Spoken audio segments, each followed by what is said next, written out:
as always, Gemma, I love working alongside you. But today, having a Liverpool player, former Liverpool player, Liverpool fan, after you guys look, I mean, you look like you've turned a corner, but it's convincing. It's not like this has been coming now. It feels like it's been building, and now all of a sudden Van Dijk is back. All of a sudden, you see Nunez up top looking like he's now adding goals, or he's adding things to his game, not just the beast that he looks like he's going to be. And you've got Gakpo scoring goals for fun. Yeah, he needed that goal. Well, he's got 2-2 now, Gakpo. Yeah, he needed. Well, they both did, right? The Merseyside derby was obviously a massive result in itself, but I think that was the kickstart they needed for the back run of the season. Yeah. And it gave Gakpo that little courage. He's got another goal against Newcastle.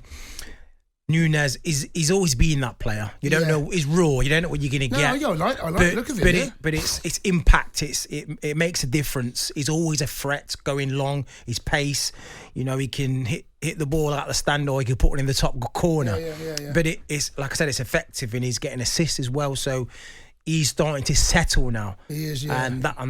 And Klopp and people did say he just needs a little bit of time. Do you know, it wasn't that long ago. You're getting beat 3-0 away at Brighton. Conceding 3 goals. This was a pattern. But now all of a sudden it does feel as though that finally Liverpool got their act together. I was saying, look, I've made a few predictions, and that's why I'm not a betting man. They've all been wrong.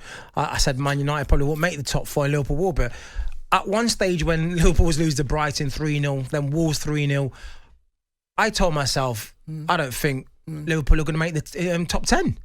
It looked that bad that they probably will struggle to get top 10 on the current form and the way they're playing. And a few results turned, and then it's only that. But you can start to see a bit of a pathway for Liverpool now.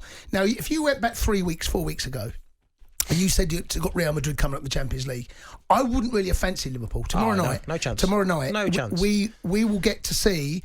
Look, a very good Real Madrid side, right? But an improving Liverpool side. This is going to be a fairer contest tomorrow night than what I saw 2, 3, 4 weeks ago. Oh, yeah. I wrote this game off. I wrote Champions League. I wrote a lot of things off the way they was playing, and I'm sure a lot of people, could agree on there. But when we thought Real Madrid had come into town, we thought, this is going to be... could be a long old, Tuesday Champions League night, not the great famous Tuesday Champions League nights that we're used to. So, but now there's that belief back, there's that hope back, and I'm looking forward to going in tomorrow with a lot of confidence that wasn't there 2 or 3 weeks ago. At the beginning of the year, Chelsea went to Anfield. It was a board draw. It was 0-0. I felt Chelsea done well in the game, but couldn't score. There's a shock. And now you look at the two sides. They were both mid-table mediocrity. And, you can. There's only 4 points between Chelsea and Liverpool, but those 4 points have been opened up. Liverpool got a game in. What's going on at Stamford Bridge, Gemma? What's happening to my club?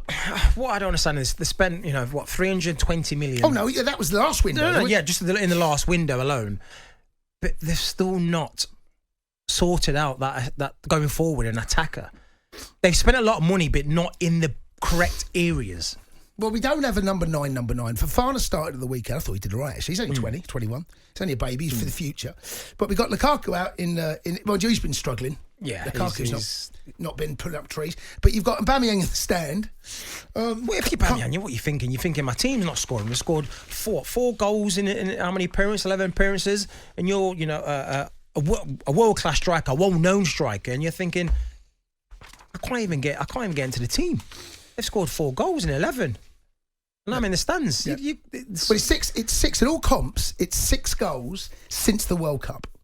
So that's since we came back, and 2 of those were against Bournemouth on the 27th. For a team like Chelsea, for a stature like Chelsea, that is pathetic.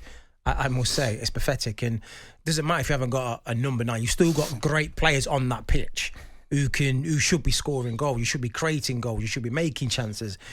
You've not gone rubbish overnight. No, we played well midweek against Dortmund. I thought we were excellent. Just couldn't hit the back of the net, and that's been a problem. First half against Southampton, we were shocking. And I can't sugarcoat this. We were terrible first half. Second half had to improve. That wasn't difficult. Bought on Sterling. Sterling looked sharp. But, you're going to bring on players that are worth 50, 60, 70, 80 million pounds, in which, the combination of that would have been well over 150 million pounds. You're going to have an impact on the game. But right now, I feel for Potter. It does feel as though that he can't quite see the wood through the trees a little bit. And I was in the press conference at the end of the game on Saturday, and a couple of journos came out, one in particular, pretty cruel, I felt, asking the question about some saying you're the worst in Chelsea's history, they want you gone. That is starting to... They're booed at half-time, they're booed at full-time. I understand that and get it completely. But the Bowley group have decided to come in and change the club in a different direction. Just wonder if it's too much change too soon. The manager at the club is used to managing Brighton, feels as though this is a big step up, Jammer. Yeah, of course compared to managing Brighton, to managing Chelsea. Because you're not going... It's a massive step up. Yeah, when you're managing Brighton, you're going into games... most of the time, you're probably the underdogs. Or when he was there was no pressure in losing. That's the thing. When you're at a team like Brighton, no disrespect to Brighton, because what they're doing now is fantastic. Yep. But when he first got in charge and got them up the table, there is no pressure on your shoulders if you was to lose this game. It would be like, hopefully we could have won, but we didn't, X, Y, Z. But now you're a team like Chelsea, you can't lose. You can't lose. You have to win every game. You're expected to go into every game winning. So can he take that step up? I think there's a lot of pressure on Potter and a lot of blame put on Potter, but I don't think it's all down to him. No, I don't think it's down to him. He's got the players are on the pitch, and there's only so much he can do. And that's with tactics, formation, personnel. But the rest is down to the players. And I think it might be similar to Liverpool. They need a little bit of fortune, couple of good results, and then they may start to click. 037172233. Don't want to go the lines. Alfred is a Liverpool fan. He's the first caller on the Sports Bar this week. Alfred, good evening. Hello. Hey, Alfred. Hello. How you doing? Anyone seen Jason Candy? Has anyone seen Chelsea? Has anyone seen Graham Potter? Go on, Alfred. Has anyone seen Modric? Keep going. Jason, what's wrong with your Chelsea now? Tell me.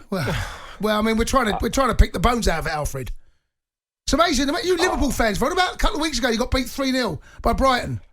Couple of good results. We were on hibernation. We are back. Yeah. We're back in business now. Yeah. If only I could hibernate. Alfred, what a great question that is. What is wrong at Chelsea right now? Like, no, you cannot score goals. You cannot defend goals. No. If you don't want to win a game, if you don't want to lose a game, you don't. It's a bad combo. Don't score enough. Not keeping enough clean sheets. Not playing well enough. There's a lot wrong at the moment, and I don't see this being sorted out overnight. I don't see the quick fix. I don't see how this is going to be turned around. It's difficult when you're buying that many players to get it. It's like Nottingham Forest. It took them almost half a season for all those players to get the way he wants to play the system, get used to each player. You can't do with a top team bringing 6 and 8, 10 players and expect that's it. Well, he came in. See, another thing as well. He came in halfway. He came in about 6 games when Tuchel left, so he didn't come straight in at the very beginning either. Yeah.